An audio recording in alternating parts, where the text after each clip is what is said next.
The National Desk, America's News Now.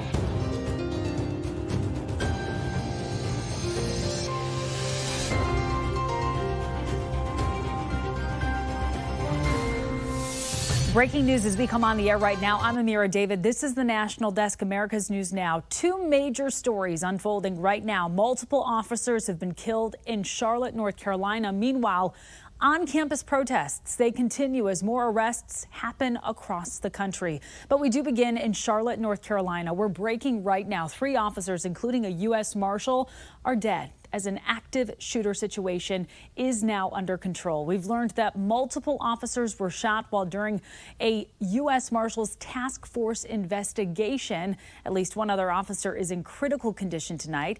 In the last hour, Charlotte Metro Police have confirmed that one suspect is dead and 2 more people are being questioned.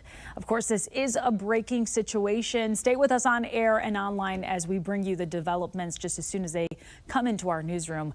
And you can stay on the topic anytime you'd like. Just head to thenationaldesk.com.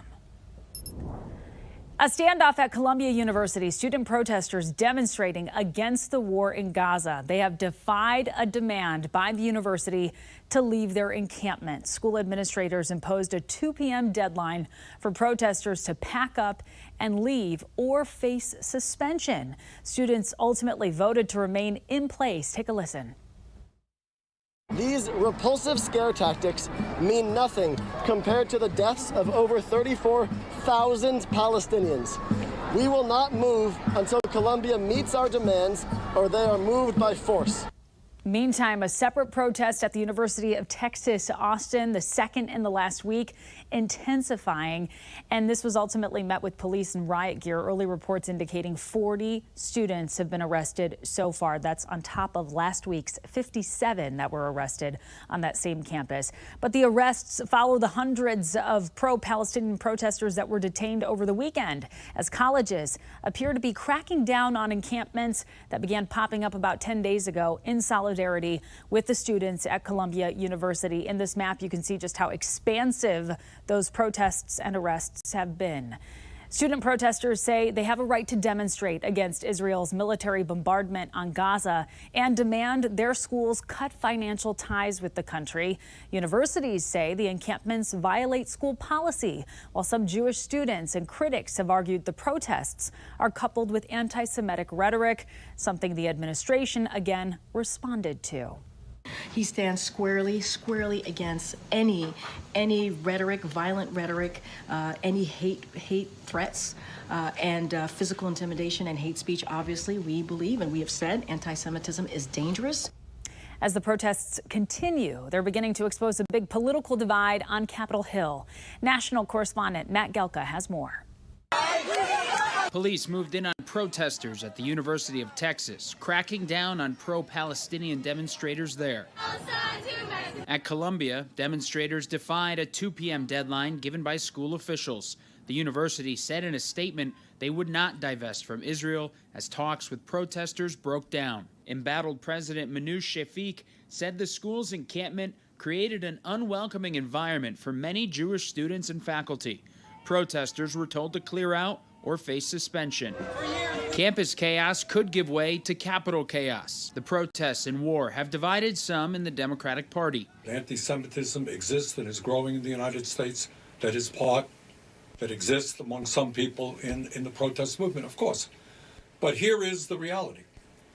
Right now, what Netanyahu's right-wing, extremist, and racist government is doing is unprecedented in the modern history of warfare. But more moderate members of the party have stood with America's Middle East ally. It's very clear that there is a very germ of anti-Semitism in all of these protests, and then sometimes it flares up. I don't believe living in a pup tent for Hamas is really helpful. The divide widening as campus protests continue in the background. Harvard protesters briefly raised a Palestinian flag in a place typically reserved for the American flag over Harvard Yard. Other colleges from coast to coast have seen demonstrations grow along with arrests. House Republicans are floating the idea of pulling federal funding from schools that allow the protests to continue. They have a responsibility to protect their students. They're not doing so. So why would we continue to allow federal funding to go to schools that tolerate this? Meanwhile, the House is also set to vote on the Anti-Semitism Awareness Act this week, which would require the Department of Education to enforce a stricter definition of anti-Semitism in student discrimination cases. The vote, again, could show the gap between some Democrats on the issue. Amira? And Matt, Columbia gave that 2 p.m. deadline, seemingly coinciding with the school facing a lot more pressure. What does it appear to you to be the case? Well, we know that a number of Republicans had made it pretty clear where they stood, including the House Speaker calling for the school's president to resign and for an end to the protests. But the university then received bipartisan heat as 21 Democrats signed off on a letter this past weekend calling for trustees to resign if the protest encampment wasn't disbanded. Amira? Pressure from both sides now. Live from Washington, D.C., Matt Galka, thank you. Well, the storm system that brought deadly tornadoes to the central U.S. this weekend is now impacting the Gulf Coast. Millions of people under flood alerts tonight in Texas and Louisiana. Parts of Texas have already seen significant flooding today. The worst of it should be over by tonight. But towns in Texas, Nebraska, Iowa, Kansas, and Missouri, they are still cleaning up from the weekend tornadoes. At least 5 people died and 100 people were injured. Officials also say more than 40,000 people lost power at one point during the storms. 12 Oklahoma counties were under a state of emergency today as crews now dig through debris. Federal judges ruled that both West Virginia and North Carolina's laws restricting Medicaid coverage for transgender treatments are discriminatory. The Fourth Circuit Court of Appeals issued a 8-6 ruling with one abstention that has both employee and government-issued health coverage plans must include options for gender treatment. West Virginia Attorney General Patrick Morrisey immediately said he has plans to appeal the Supreme Court. Meanwhile, transgender athletes are petitioning the NCAA to allow them to play in collegiate sports across biological gender lines. Last week, the NCAA held its annual Inclusion Forum in downtown Indianapolis, focused on 5 core areas of disability, international, LGBTQ, race, ethnicity, and women. Earlier this month, the National Association of Intercollegiate Athletics ruled biological males could not partake in sports, with women moving forward. A milestone for Maryland. The first container ship has arrived at the Port of Baltimore since the Francis Scott Key Bridge collapsed.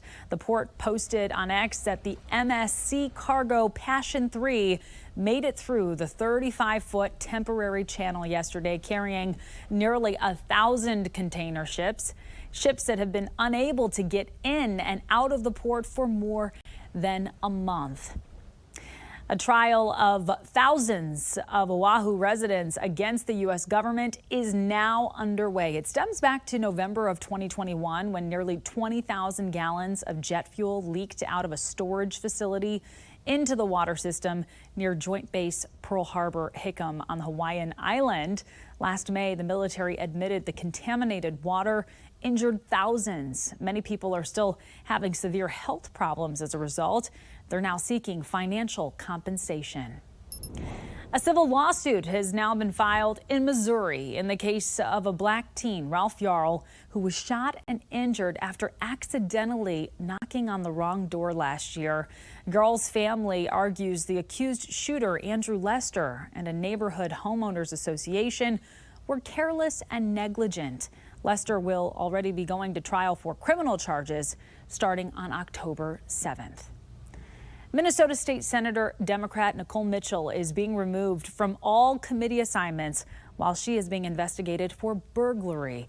Mitchell was arrested last week as law enforcement says she broke into her stepmother's home to take her father's ashes from the basement and other sentimental possessions. State Senate Republicans filed an ethics complaint last week, and they have called for her resignation. Law enforcement hiring is up across the country with more new police officers sworn in 2023. than compared to the previous 4 years. The new data published by the Police Executive Research Forum examined 214 law enforcement agencies across the country. The survey shows that small and medium-sized forces are above recruitment levels of January 2020, but large agencies still lag more than 5% below pre-pandemic levels. Coming up, concern is growing about possible stagflation, what that could look like, and how it might impact your budget. Then, the latest automated car, and the government is investigating following several fatal crashes. Plus, how a couple and a store owner in California stepped in to help a terminally ill cancer patient who was struggling financially. We're back in just 90 seconds.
On his now 7th trip to the Middle East since war erupted in Israel and Gaza, Secretary of State Antony Blinken in Saudi Arabia revealing that Israel has offered a new ceasefire proposal to Hamas.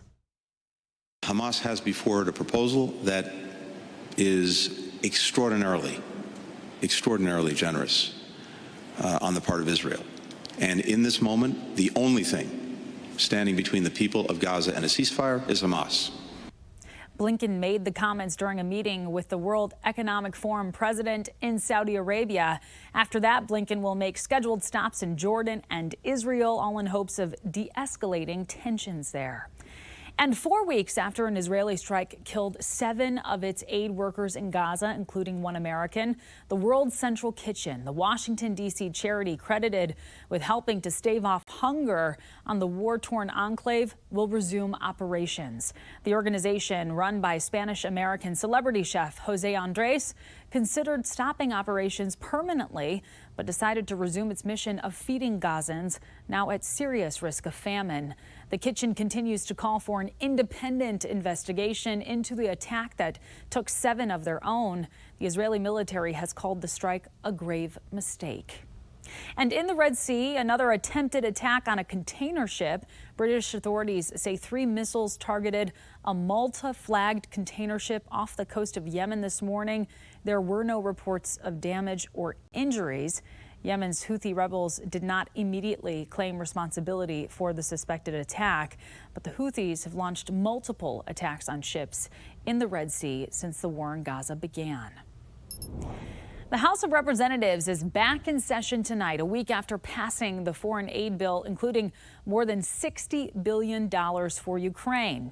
We're still waiting to see if Georgia Congresswoman Marjorie Taylor Greene will follow through on her threat to file a motion to vacate the Speaker's chair. But unlike last September, when Congressman Matt Gaetz successfully pushed out Kevin McCarthy, Speaker Mike Johnson seems to have the backing of Democrats. The idea of letting her sit in the People's House, in the well of Congress, giving a speech, removing any speaker, and having that powerful moment. There is just no way Democrats are going to let her do that. Republicans currently hold a 6-vote majority with 5 vacancies. Some Republicans worry a motion to vacate could open the door for House Minority Leader to win a close vote for Speaker. The head of the nation's biggest bank now says he's concerned that the U.S. economy will see a repeat of what we saw in the 1970s when inflation was high and economic growth was slow. A disappointing GDP reading and higher than expected inflation report last week adding to those worries. National correspondent Atral Nashar has a closer look at the numbers. Back-to-back disappointing readings of the economy last week, deflating hopes the U.S. can make it out of this period of high inflation unscathed. An advanced reading of first quarter GDP shows the economy grew at a sluggish rate of 1.6%. At the same time, the measure of inflation the Federal Reserve watches closest isn't budging at a stubborn 2.8%. This stalled progress is stoking fears of stagflation, considered a central bank's worst nightmare when inflation is high and economic growth is slow. The U.S. has been through this before in the 1970s during a period known as the Great Inflation. And it was really 1974 and 75 that saw the worst of stagflation. The economy actually shrunk while inflation was north of 8 and 9%. Of course, what we're seeing now is nothing like that. But the CEO of the nation's largest bank says he's remaining cautious. It looks a little bit more like the 70s to me. And I point out to a lot of people, things look pretty rosy in 1972. They were not rosy in 1973. So don't get lulled into a false sense of security. Historians say those economic struggles were among the reasons why both Presidents Ford and Carter lost their re-election bids. In the Biden White House, the president's top economic advisor says they're closely watching the factors that helped bring inflation down from its 9% peak 2 summers ago. Are they just on a break or are they gone? And obviously, we've argued that they are that they're still there, and that we expect inflation to continue a bumpy path down towards target. The Fed's target inflation rate is 2%, and its members are adamant they won't cut interest rates until they're sure it's within reach. The world needs to brace for a more prolonged period of time of somewhat higher interest rates. Your total is an expensive remedy to high inflation that economists expect to stick around for the better part of this year. In Washington, I'm Atral Nashar for the National Desk, America's News Now. Atra, thank you. Ford's Blue Cruise is the latest partially automated vehicle that is under investigation by the National Highway Traffic Safety Administration. A new probe was opened today following 2 fatal crashes, one in San Antonio in February and one in Philadelphia last month. NHTSA is looking into how Blue Cruise handles driving tasks and also its camera-based monitoring system. Ford says it is working with NHTSA on this investigation. And while there are no fully autonomous vehicles for sale to the public in the United States yet, fully automated semi-tractor trailers could be on the highway by the end of the year, if you can believe it. The Pittsburgh-based Aurora Innovation Incorporated is planning to use about 20 driverless trucks on major highways between Dallas and Houston within the next 9 months. Aurora believes that these trucks will be safer because their sensors can see further than human eyes. They don't tire and they do not become distracted on the road. However, a recent poll by AAA shows that the public is still skeptical about the safety of automated vehicles. 66% of drivers said they were afraid, and another 25% said they were unsure of how they felt. Only 9% expressed trust in the evolving technology.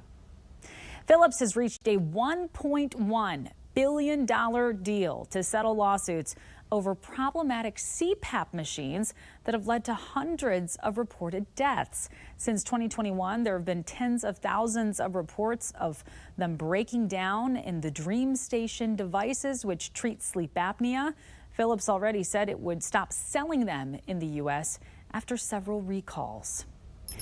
The Supreme Court has rejected Elon Musk's appeal of a ruling that ultimately meant a lawyer would have to review some of his social media posts. Musk argued he was coerced into a deal with the Securities and Exchange Commission that included that requirement. The agency made the agreement with Musk after saying some of his 2018 tweets about Tesla's funding were misleading and illegal.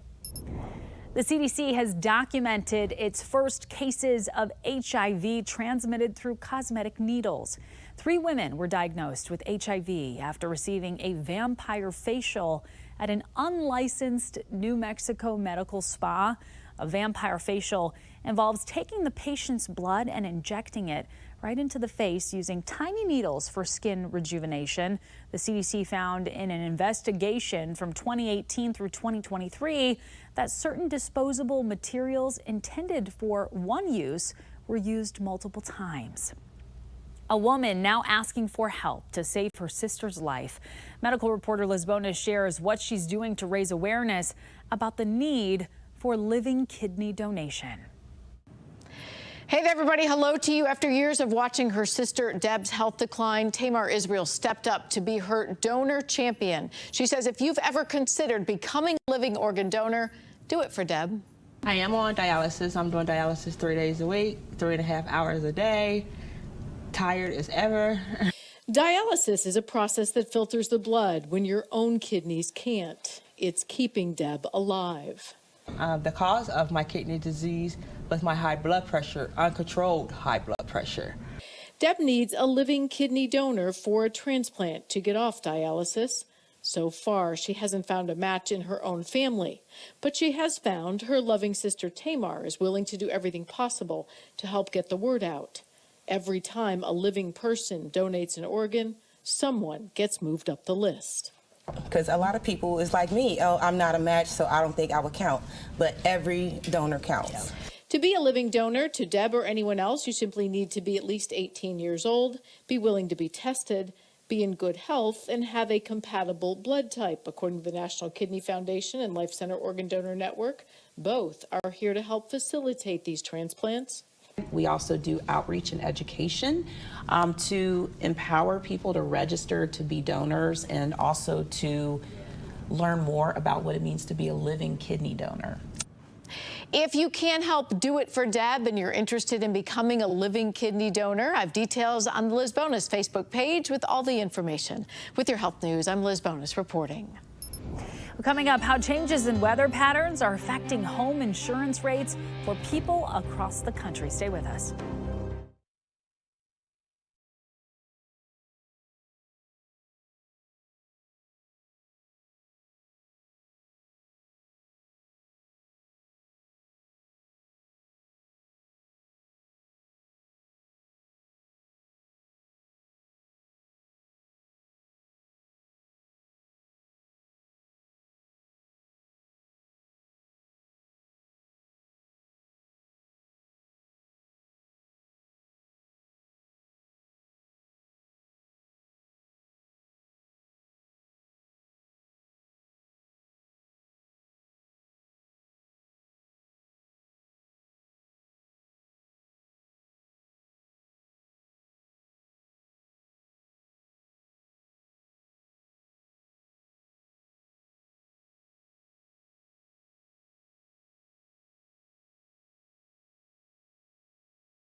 We have reporters all across the country in your neighborhoods covering the issues that matter most to you. We're taking the pulse of America. Weather pattern changes are now affecting nearly every corner of the country, with people facing more severe hurricanes, flooding, and wildfires. According to the National Oceanic and Atmospheric Administration, there were 28 weather and climate disasters in 2023, each costing at least $1 billion in losses. The trends go to the extremes. All the financial modeling that the insurance companies base their rates on is disrupted. According to Bankrate, some home insurance premiums have jumped as much as 23% from just last year. As bad as teacher attendance is in some West Virginia counties, there are many areas where student attendance is even worse. State Education Department records show in the last school year, 57% of McDowell County students were absent 19 or more days. In fact, there were 7 school systems where more than 40% of their students were chronically absent, missing at least 19 days. In addition to McDowell, add Lincoln, Boone, Wyoming, Brooke, Logan, and Summers to the list. We've gotten away from seeing the importance of setting those good foundational habits of getting up and going, just like you do when you have a job. A California couple has helped a terminally ill cancer patient receive a new mattress after sleeping on an air mattress for months. 66-year-old Marla Pettit has fought multiple types of cancer since she was 18. When she's not in the hospital, she volunteers, which is how she met Amy and Darren Kuhn. They learned Pettit was struggling financially and wanted to help. When they went to buy her a mattress, the store owner also felt compelled to help, so the store donated and delivered it. Pettit could not be more thrilled. Amazing. You know, I would have never had it. I could have never done it myself, not in the rest of my lifetime. I made a comment to her that I actually felt human. And I know that sounds weird, but I haven't felt that way for a long time. And we love to see that. It was definitely not a sight people were expecting to lay their eyes on. How zebras got loose in a Washington town. That's right after this.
Well, 1 out of 4 zebras still on the loose in North Bend, Washington. A Washington State Patrol trooper said the zebras got loose yesterday when a driver stopped to secure a trailer on a highway while driving to Montana. People in the town, they did help corral 3 of the animals in. Police say they're privately owned. Animal Control says, of course, report the missing zebra if you see it. That does it for this edition of the National Desk. I'm Amira David. Thank you so much for watching.